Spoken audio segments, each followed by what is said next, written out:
Hello everyone and welcome to Virgo's reading for Cancer season. So this is going to highlight June 21st to July 22nd for us. And I do want to touch base super briefly on a couple retrogrades we're also going to be experiencing at this time. So we have Saturn retrograde Taurus, which started on the 17th of June.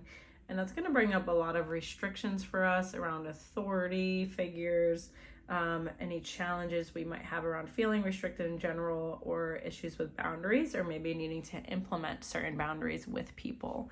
Then we have Venus retrograde in Leo, which really doesn't start till the end of the season, but still felt important to kind of touch base on, which is going to push us to following our heart and being heart-led, kind of like reassessing the love that we give to ourselves and other people. So a lot of different transits happening right now. Let's see what Spirit has for Virgo this season. Don't mind me, I am using my little floor poof for these readings. I did order this gorgeous altar table, but that's not coming until Monday. So I was like, I'm so committed to the floor reading, but I'm very excited to set that up. So let's see what Spirit has for Virgo this season. What guidance and messages our Virgos need. You can definitely watch this for your rising and sun sign. Just know that these are general readings.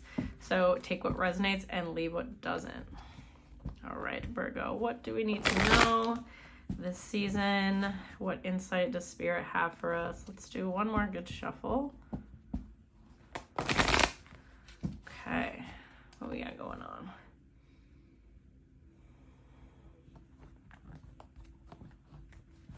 All right, for our little Virgo babies. Oh, nice. 18 shadow, 16 disruption, and 9 spiritual strength.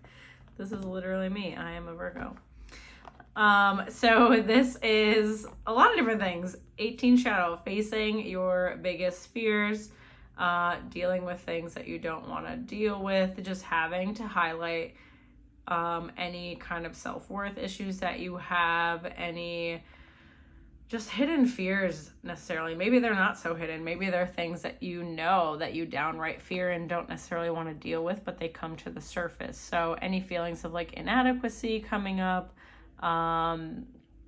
feeling like you're being forced to kind of move in a particular direction and deal with things. So a lot of relationship changes too for you this season. Maybe you're having to confront issues you have with someone long-standing that just hasn't been resolved, hasn't really moved forward for you. With 9 spiritual strength too, though, your spirit guides are like, just hold on a little bit longer through this. Know that these challenges are not everlasting, because this falling tower card too is like the foundation that you currently have had just wasn't working for you. So if something is falling away from your experience, know that it's for a reason, and it's going to put you into a better place eventually. So I do get these like heavy feelings for the beginning of the season for you. A lot of shifts, a lot of changes in relationships. Just a feeling of something big is coming, some big changes are coming, and really having to find the time to ground yourself down, to take care of yourself, because things are going to shift for you in a big way. Let's see what else we have here for you. Okay, I love these. I literally did a reading for myself this morning and had these 3 too. So rejoice and celebration. This foundational crumbling and these fears and these heavy things you go through, you do find support here. You do find a lot of people showing up for you and supporting you and helping you through these things.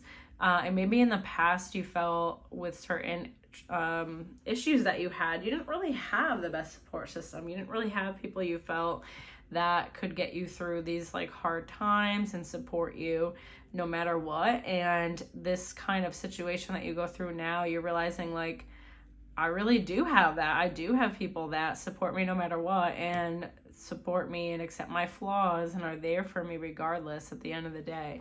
So that's a beautiful thing. And it definitely helps you heal through things that you're experiencing and any feeling issues with like self-worth and inadequacy. Inadequacy keeps coming up for me. I don't know if this is something that you've struggled with for quite some time, just feeling like, I feel like the people around you see this like amazing, powerful, resilient version of you. And like, you know, it exists, but you don't fully lean into it. There's a part of you that is like, really? Am I those things? So this is going to be important with rest and rejuvenation, to take the time, take care of yourself, take time to meditate, yoga, breath work, prayer, whatever that looks like to you. But making sure that you are dealing with those things, dealing with your inner world. Then with 5, throat chakra. So this to me is giving me the Saturn retrograde emphasis. So there may be people you have to kind of speak up to, different boundaries you have to implement, things you have to kind of set the stage for. So there are people that are kind of like testing you and testing what you're going to put up with, intentional or not. So it's really important that you speak up for yourself and you are honest, you know, how you feel and what you want out of your relationships. Your relationships are very important to you, and there's something that you give a lot of energy to, so you expect the same in return. And you can get those things, right? Like, even if you've had past relationships issues, you can have conflict with people and speak up for the things that you want and have good resolutions come forward at this time. And then I'm going to pull a couple more. 12, sacrifice and emotional withdrawal. All right. So letting go of the past, letting go of these old stories that you tell yourself about people and how you relate to people. That's a big one for me this season. So this falling tower card, I feel like, is how you relate to others more than anything. You're finding that you're having like more conflict with people, which is kind of stressful, but the whole point of that is to show you conflict resolution. I don't feel like you've had a good example of that in your earlier life, or maybe like bringing up conflict with people really kind of just crumbled relationships because they were kind of like toxic. So this period you're going through, yes, you're going to have different conflicts with different people, but it's to show you that the right relationships, conflict will only strengthen you. Conflict will only move you forward. Conflict will only grow the dynamic between both of you and an individual.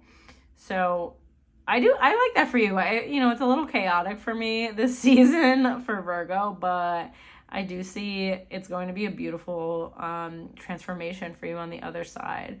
Then you have the 8, emotional withdrawal. So again, this with rest and rejuvenation, like if you're going to be experiencing more stressors and difficult times and changes and having to kind of like reprogram how you show up and the things that you do, it's going to also take a lot of rest, right?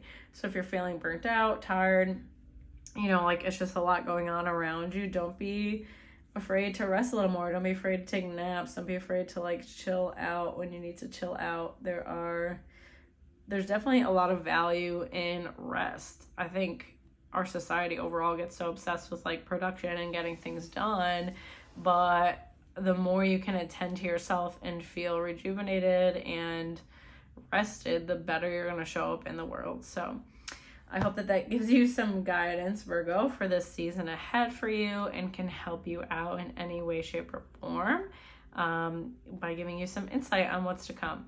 But all right, we'll connect next time.